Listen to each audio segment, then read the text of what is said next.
and welcome back to The Boy in the Blazer. Halloween's approaching in the US, and I thought to kick off episode 1 it would be fun to compare US Halloween versus Paris Halloween.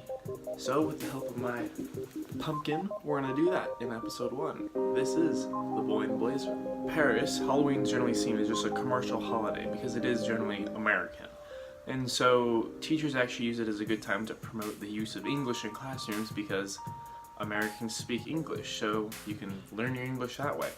And also people commercialize pumpkins, because I mean, you can't really do a whole lot with a pumpkin. But you can go to pumpkin patches here. They just look a little differently as seen here. And yeah, I mean, you just walk up to the place you want your pumpkin, and there it is. You pick it up and you go. And this is really the only time that they sell just straight pumpkins. There's not really pumpkin pie for sale here, which is kind of a bummer.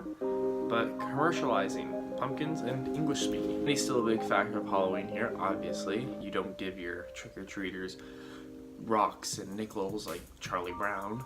Every grocery store here does have a wall of candy still, and their own special Halloween candy that they bring out. Sometimes you get a champagne bottle of candy like this.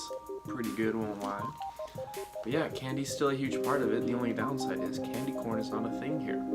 If you want candy corn, you have to go to a special website online and actually order it from there and have it delivered to you.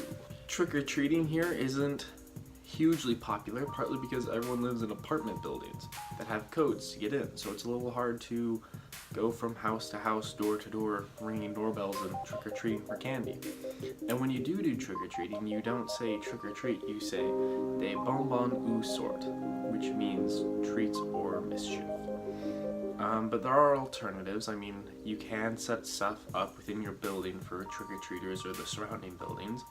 But also, if you want to have a good Halloween night and you're on the older side here, you can take your costume party over to a bar or a club or just a regular old house party. So is Halloween different in Paris than it is in the US? Yeah, but I mean, it's also kind of the same. There's parties, there's candy, there's dressing up, there's going out. I mean, it's all the same, just different in the aspect of trick-or-treating and what actually is celebrated and part of it. It's all still fun and games though. You eat your candy at the end of the night. I got my wine glass full of candy, which is pretty nice. But yeah, so this wraps up episode 1 of The Boy in the Blazer. The next few will be longer and more detailed, but I thought this was a fun way to kick off the series, so I'll see y'all next time on The Boy in the Blazer.